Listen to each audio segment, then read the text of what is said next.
यह कहानी केवल मनोरंजन के उद्देश्य से बनाई गई है। इसमें दिखाए गए सभी पात्र, घटनाएं और स्थान काल्पनिक हैं। इसका उद्देश्य किसी व्यक्ति, समुदाय, धर्म या अंधविश्वास को बढ़ावा देना नहीं है। सुनसान रास्ते पर एक लड़का अकेला खड़ा था। तेज बारिश हो रही थी और चारों तरफ घना अंधेरा था। वह बार बार अपने आसपास देख रहा था। मैं यहाँ कैसे आया? मैं यहाँ क्यों आया था? उसने अपना सिर पकड़ लिया। तभी दूर से बारिश में एक आदमी आता हुआ दिखाई दिया। उसके हाथ में दवाइयों की थैली थी। लड़के की नजर उस आदमी पर पड़ी। वह नारायण वैद्य था। नारायण वैद्य सोनपुर गांव का पुराना वैद्य था। गांव में किसी की तबीयत खराब हो तो बारिश हो या आधी रात, वह दवा लेकर जरूर पहुंचता था।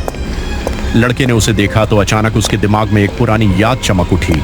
एक बीमार बूढ़ा आदमी, और फिर उसके कानों में एक आवाज गूंजी, शायद आज मेरी आखिरी रात है। शाम का समय था। आसमान में काले बादल छाए हुए थे। तेज बारिश हो रही थी। नारायण वैद्य अपने घर में दवाइयां रख रहा था। तभी उसका बेटा किशन दौड़ता हुआ आया। बाबा जल्दी चलिए। क्या हुआ किशन? बाबा, देवगढ़ गांव से एक आदमी आया है। वहाँ एक बूढ़े आदमी की हालत बहुत खराब है। तेज बुखार है और सांस लेने में भी परेशानी हो रही है। नारायण ने तुरंत अपनी दवाइयों की थैली उठाई। तो फिर देर किस बात की? लेकिन बाबा, बारिश बहुत तेज है। बेटा, बीमारी बारिश देखकर थोड़ी रुकती है। मैं वैद्य हूं। अगर किसी को मेरी जरूरत है तो मुझे जाना ही पड़ेगा। वह देवगढ़ गांव की तरफ निकल पड़ा। कुछ देर बाद उसने बूढ़े आदमी को दवा दी और वापस अपने घर लौट आया। रात काफी हो चुकी थी। बारिश और तेज हो गई थी। किशन चूल्हे के पास बैठा था। तभी उसे बाहर किसी के चलने की आवाज सुनाई दी। बाबा, बाहर कोई चल रहा है। मुझे तो कुछ नहीं सुनाई दे रहा। तभी दरवाजे पर जोर जोर से दस्तक होने लगी। नारायण ने दरवाजा खोला। बाहर एक लड़का पूरी तरह भीगा हुआ खड़ा था। वैद्य जी, मैं अमन हूँ। पास के बरवा गांव से आया हूँ। इतनी रात को क्या हुआ बेटा?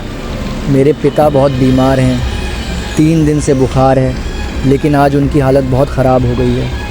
तुम्हारे गांव में कोई वैद्य नहीं है? है, लेकिन वह गांव में नहीं है। वैद्य जी, मेरे पिता की हालत बहुत ख़राब है। आप मेरे साथ चलिए। नारायण कुछ पल सोचता रहा। फिर उसने अपनी दवाइयों की थैली उठाई। ठीक है, चलो। बाबा, इतनी रात में इतनी दूर जाना ठीक नहीं है। अगर किसी की जान बच सकती है तो डरकर घर में बैठना ठीक नहीं है। नारायण अमन के साथ बारिश में निकल पड़ा। दोनों काफी देर तक चलते रहे।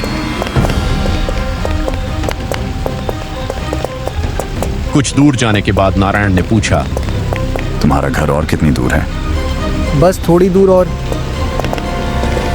बारिश धीरे धीरे कम होने लगी।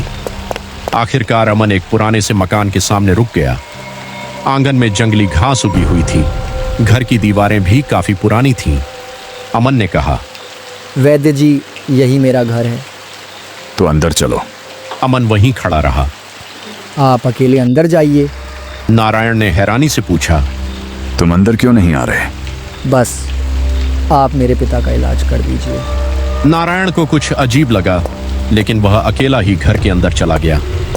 अंदर एक पुरानी चारपाई पर एक बूढ़ा आदमी लेटा हुआ था। नारायण उसके पास गया। बाबा, मैं नारायण वैद्य हूँ। अपना हाथ दिखाइए। उसने बूढ़े की नब्ज देखी। कुछ देर बाद वह हैरान रह गया। बूढ़े की हालत कमजोर जरूर थी, लेकिन उसकी नब्ज बिल्कुल सामान्य थी। आपकी तबीयत अब कैसी है? बूढ़े ने धीरे से कहा, अब ठीक हूँ बेटा। लेकिन आपका बेटा अमन कह रहा था कि आपकी हालत बहुत खराब है। अमन का नाम सुनते ही बूढ़ा अचानक उठ बैठा। क्या कहा तुमने? आपका बेटा अमन, वही मुझे यहाँ लेकर आया है। बूढ़े की आंखों में डर उतर आया। मेरा बेटा अमन? हाँ। बूढ़ा कांपती आवाज में बोला, अमन तो 8 दिन पहले घर से निकला था और फिर कभी वापस नहीं आया। नारायण के चेहरे का रंग उड़ गया। लेकिन वह तो मुझे अभी यहाँ लेकर आया है। बेटा, 8 दिन पहले मेरी तबीयत बहुत खराब थी। मैंने अमन से कहा था कि मुझे छोड़कर कहीं मत जाना, लेकिन वह तुम्हें बुलाने के लिए रात में निकल गया था। उसके बाद से मेरा बेटा वापस नहीं आया। बूढ़े की आंखों से आंसू निकल आए। मैं हर रात दरवाजे पर बैठकर उसका इंतजार करता रहा। मुझे लगता था कि कभी भी वह वापस आ जाएगा। नारायण कुछ बोल नहीं पाया।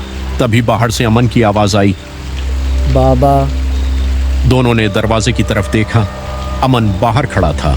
बूढ़ा चारपाई से उठकर बाहर आया। अमन। बाबा, अब आपकी तबीयत ठीक है? बूढ़े ने कांपती आवाज में पूछा। तो 8 दिन से कहाँ था बेटा?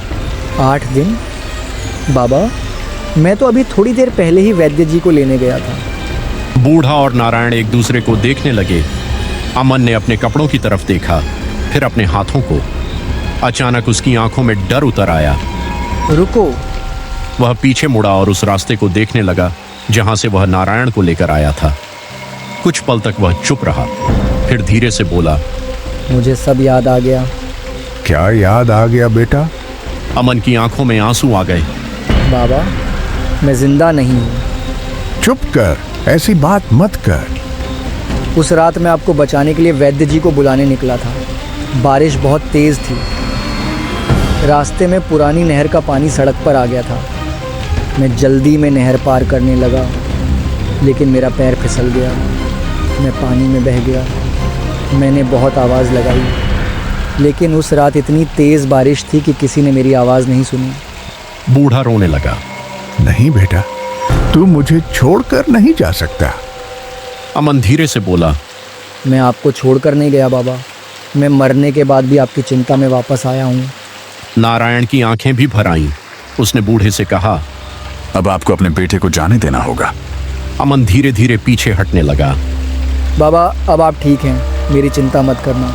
हाँ बेटा, मुझे छोड़कर मत जाना। मैं कहीं नहीं जा रहा बाबा, बस अब आपको मेरी चिंता नहीं करनी है। अचानक तेज हवा चली। अमन की परछाई धुंधली होने लगी और देखते ही देखते वह बारिश के अंधेरे में गायब हो गया। बूढ़ा वहीं खड़ा रह गया। नारायण ने उसके कंधे पर हाथ रखा। कुछ देर तक दोनों बिल्कुल चुप रहे।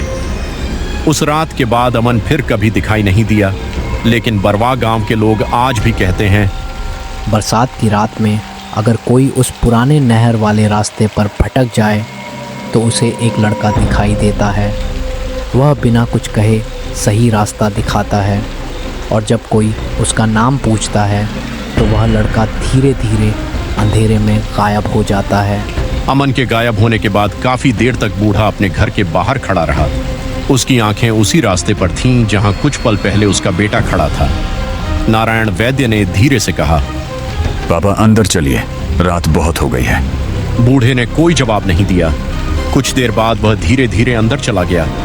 नारायण ने उसे चारपाई पर बैठाया। आपको अब आराम करना चाहिए। बूढ़े ने नारायण की तरफ देखा। वैद्य जी, क्या मेरा बेटा सच में चला गया? नारायण कुछ पल चुप रहा, फिर बोला। हाँ बाबा, लेकिन वह आपको अकेला छोड़कर नहीं गया। उसने आखिरी समय तक आपकी चिंता की। बूढ़े की आंखों से आंसू निकल आए।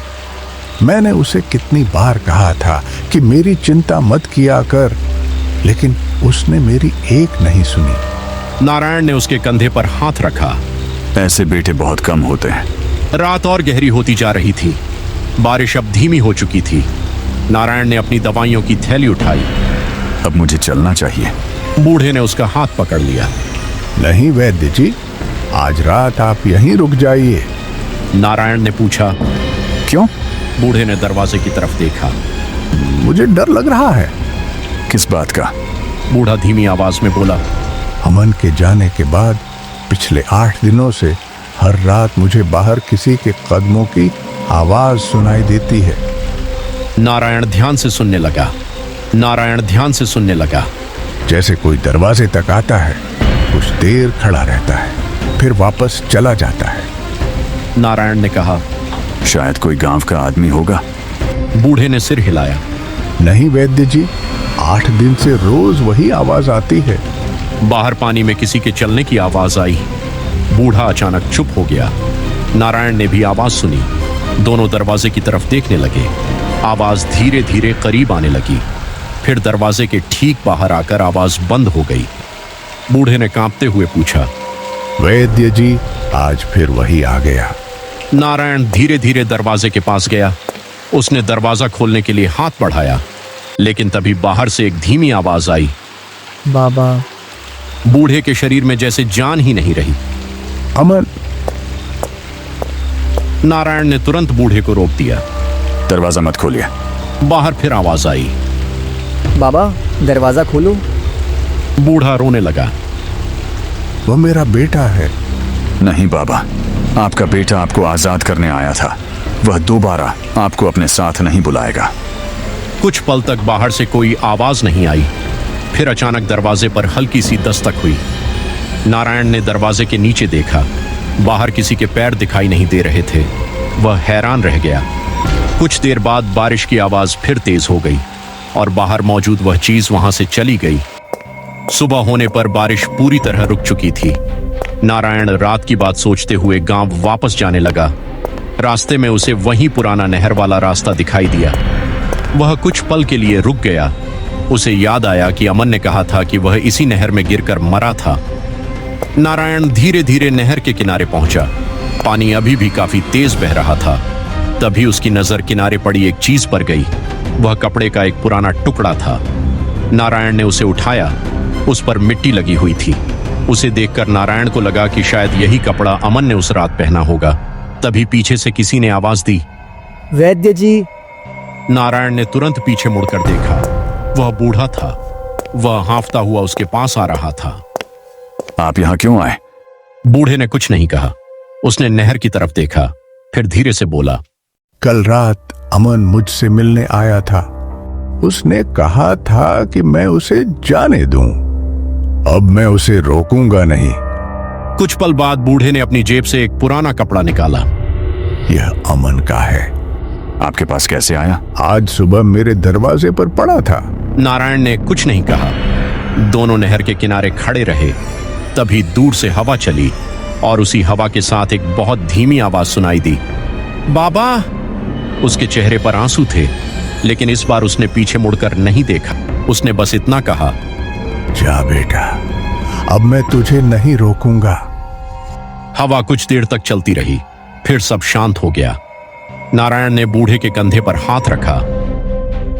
चलो बाबा। दोनों धीरे धीरे वापस गांव की ओर चले गए। अगर आपको यह वीडियो पसंद आई हो तो इस वीडियो को लाइक करें, शेयर करें और कमेंट करके बताएं आपको यह वीडियो कैसी लगी।